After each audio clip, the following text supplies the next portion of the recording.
r/AskReddit. What's the scariest thing going on in our world right now that not enough people know talk about? Superbug STDs and other superbug infections. An incurable gonorrhea is now a thing. Damn Coachella. Damn, Coachella almost sounds like an STD name already. Not the scariest, but a lot of the people who helped clean up the BP oil spill from Horizon are suffering long-term medical issues. Their case has been essentially swept under the rug. Same with people that helped clean up during/after 9/11. But it's public knowledge that those first responders have health issues from the clouds of dust and debris. While this is the first I've heard of the BP helpers having health issues, took a long time for that to be public knowledge as well though. They tried their very best to ignore, disprove correlation between the event and the sick and dying affected, and eventually tried to settle things with compensation non-publicly. Trying to cover it up for so long essentially just made that impossible though, with new cases connected to the events developing throughout the years and the anger caused drawing more and more attention. Came here to say this. A huge problem. Much is due to overuse of long-lasting systemic pesticides in modern production agriculture. We use so much prophylactically. Many neonic seed coatings have a half-life of over a year, and the percentage of corn seed treated with these in the US is something like 95%. They are absorbed into the plant as it grows. Seed has to be special ordered as non-treated. Ask me how I know. It's not easy sometimes to get what you want. Soy and wheat are the same, but the seed populations are higher, so the amount of pesticide use is higher on a pound/acre basis. Folks may claim we use less pesticide on a per acre basis these days compared to 20 years ago, but that figure only applies to sprayed material. When you take into account seed treatments, the number is way higher. I was talking to someone about the looming extinction of bees the other day, and how bad that is. It went something like this. Me, bees are on the verge of extinction, which is very bad. Him, it's okay, there'll just be more bees. Me. Him, well, once humans die off the bees will just come back. Me, do you know what extinction is? The insects are dying, and by that the food chain is disrupted, and we can say goodbye to a majority of other species. Yep, we are heading for a major extinction event, including many of our food crops. How many in less developed countries will starve? You're thinking small. What happens with collapsing food stocks in developed nations, while 4 billion starving people in undeveloped nations are on the move as economic/food refugees? Antibiotic resistance and the overprescribing of them. I don't think this gets talked about nearly enough, and it's already a problem. I remember reading an article recently that said in the future antibiotic resistant bacteria related deaths will surpass cancer deaths. It gets worse. There are strains of bacteria in hospitals that are showing evidence of alcohol resistance, which means that out cleaning solutions would get much less effective. Wow, I didn't realize bacteria could become immune to antiseptics. It gets scary when disrupting the entire cell walls doesn't do anything to the cells anymore. Medical student here. I learned in class that by 2050 infectious diseases will surpass cancer as the second leading cause of death in the US. Also, 70% of all antibiotic use in the US is in raising cattle. The problem is that pharmaceutical companies would rather produce a heart medication that you need to buy for the rest of your life than an antibiotic that you take for a relatively short period of time. Phage therapy has brought promising research to correct this issue.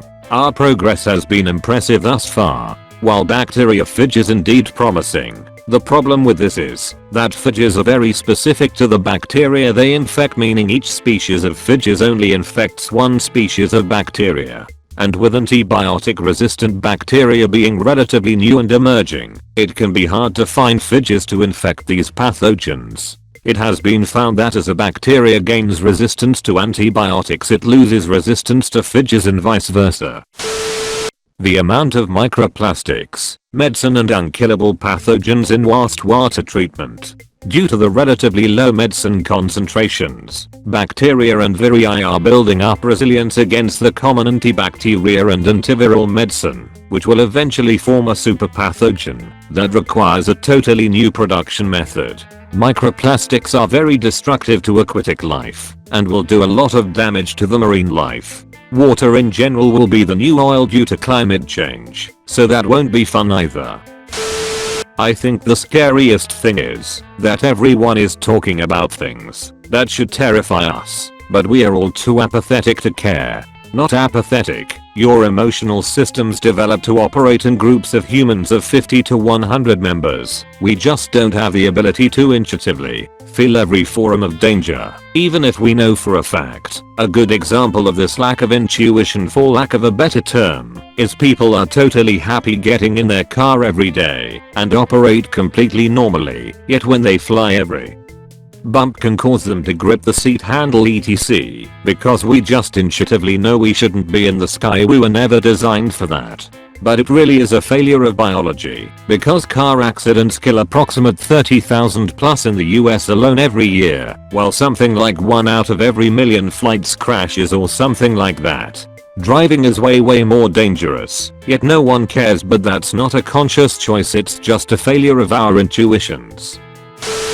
The sterilization crisis in the medical device industry and how it impacts our access to safe medical products, and on top of that how major companies have been off-gassing toxic ethylene oxide gas that has been causing cancer in people who live next to factories for years and no one gave a shit. The Argus's real-time surveillance system can fly for months at a time and has a camera array that can track every moving object even a few inches small in a 36 square mile radius. It streams 6,000 terabytes of footage a day and all of it is processed real-time for asset and target location on the ground. They're used domestically and internationally. If you live in DC, Maryland, or Northern Val, chances are there's at least one tracking you right now and recording all your movements into a threat assessment database. I now know what I want for Christmas. A 1 million terabyte hard drive. It actually claims it can stream 1 exabyte, 1 million TB, per day, wirelessly, while in flight. That's roughly 92,600,000 MB/s. I call BS. Last night I watched the documentary Dark Money on Amazon Prime. It focuses on Montana as a microcosm of how corporate interests are attempting to wind back the clock to the days when a company could control government. Basically, they look back at the company town mentality of 100 years ago and the model where wealthy business owners could buy an entire legislature and say that's awesome, let's do that. Checks and balances, oversight, journalism, some form of structure that would stave off corrupt practices. They're working towards a paradigm where none of that is active and democracy is as dead as last year's flowers. Right here in the land of the free, people in America are terrified of government overreach, but think that it's okay to give this kind of power to companies because if you don't like it, you don't have to use the product. They don't realize that the problem is powerful people in control of the masses, no matter if they call themselves kings, barons, or CEOs. I'm not sure if it's the scariest for the short term, but the death of reality. By that I mean how almost every person giving us information, news, blogs, etc. is fabricating or obscuring the truth for better profits.